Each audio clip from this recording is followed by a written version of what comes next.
Si c'était le dernier jour de ma vie, la dernière occasion de transmettre un message à un proche, j'aimerais lui parler de la réalisation de ses rêves, en lui racontant l'histoire de cette personne qui s'occupe de son arbre. Imaginez un arbre, petit et fragile. Tout pourrait lui arriver. Peut-être va-t-il mourir lors d'une tempête, ou d'un manque d'eau, ou peut-être même des erreurs de cette personne. Alors pourquoi s'en occuperait-elle alors que rien n'assure qu'un jour il devienne un grand arbre? Tout comme cette personne se posait cette question vis-à-vis de son arbre, nous demandons si ça vaut le coup de croire et d'avancer vers nos rêves incertains. Parfois nous avons peur. Peur d'échouer, peur d'être critiqué, peur d'être rejeté. Et pour cette raison nous n'osons pas. Nous laissons des années défiler à attendre que les bonnes circonstances soient présentes. Nous préférons nous trouver des excuses plutôt qu'oser y croire. L'excuse de ne pas avoir le bon corps, la bonne enfance, les bons parents, la bonne intelligence. L'excuse que c'est trop dur. L'excuse que certaines personnes ont essayé et ont échoué. Mais vous savez, risquer d'échouer, c'est risquer d'apprendre. C'est risquer d'être fier de soi. C'est risquer d'être heureux. Et peut-être même de réussir. Pour en revenir à cet arbre, c'est vrai, cette personne n'a aucune garantie de réussir. En revanche, si elle écrase elle-même son arbre, l'histoire est finie. Elle a la garantie de ne pas y arriver. Si on écrase nous-mêmes nos rêves, il n'y a plus aucune chance de les réaliser. En y croyant et en osant, je ne peux pas vous dire que vous réussirez.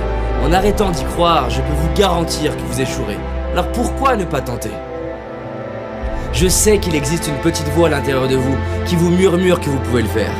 Et de tout temps, nombreux sont les hommes et les femmes qui l'ont écouté. Il est viré de son équipe de basket considéré comme trop mauvais, Michael Jordan. Il a été refusé 3 fois pour entrer dans une école de cinéma, Steven Spielberg. Il est licencié de son journal pour manque d'imagination, Walt Disney. Elle a été refusée 30 fois, lui disant que son livre n'avait pas les ingrédients d'un bon livre, J.K. Rowling.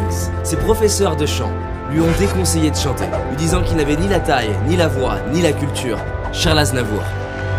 Mon propos n'est pas de dire que parce qu'ils y ont cru, ils y sont arrivés, mais que s'ils avaient écrasé leurs rêves, on ne connaîtrait même pas leur nom.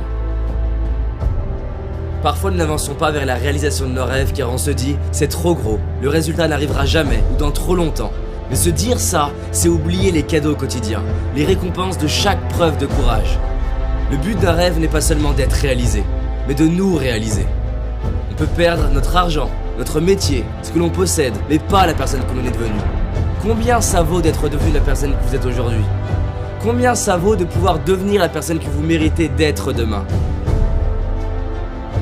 Une étude m'a bousculé, celle menée par Bronnie Ware dans un hôpital australien auprès de personnes qui approchaient la fin de leur vie. Et beaucoup d'entre eux avaient des regrets.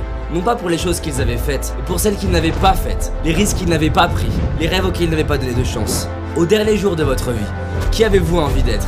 La personne qui a écrasé son arbre par peur d'échouer? Ou celle qui n'a peut-être pas réussi, mais qui devant son miroir ou ses enfants, droit dans les yeux, avec des larmes de gratitude dit « Je suis fier de moi ». Lorsqu'on dit oui à nos rêves, on inspire ceux qu'on aime à donner une chance à leurs propres rêves. Je sais que par le passé, il y a au moins eu une personne qui a su vous inspirer et vous donner envie d'avancer. Aujourd'hui, nous avons l'opportunité d'être à notre tour cette personne pour quelqu'un d'autre. Et ça, combien ça vaut? Alors oui, nous avons peut-être écrasé quelques-uns de nos arbres, mais il nous reste tout cela. Ils nous attendent. Et comme nous ne savons pas si nos rêves sont possibles ou non, pourquoi ne pas agir comme si tout est possible?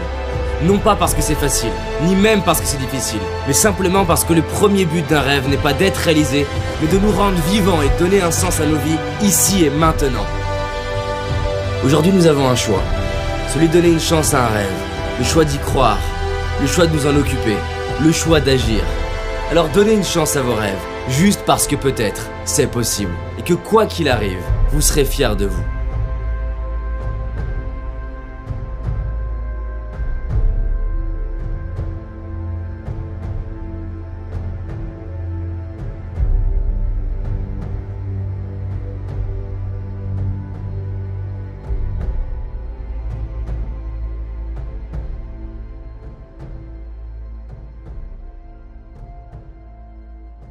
Merci à vous d'avoir visionné cette vidéo, j'espère qu'elle vous a inspiré, qu'elle vous a touché. Si c'est le cas, je vous invite à la partager à vos proches, aux gens qui sont importants pour vous. On a créé cette vidéo parce qu'on voulait sensibiliser un maximum de monde sur l'importance de réaliser ses rêves. Et si c'est un sujet qui vous touche, qui est important pour vous, on a créé une série de vidéos gratuites, 6 vidéos, pour que vous ayez les outils pour augmenter vos chances de réaliser vos rêves. Il vous suffit de cliquer là, et c'est parti là pour 6 jours avec moi, et on va réaliser nos rêves ensemble. En tout cas, merci à vous et on avance ensemble.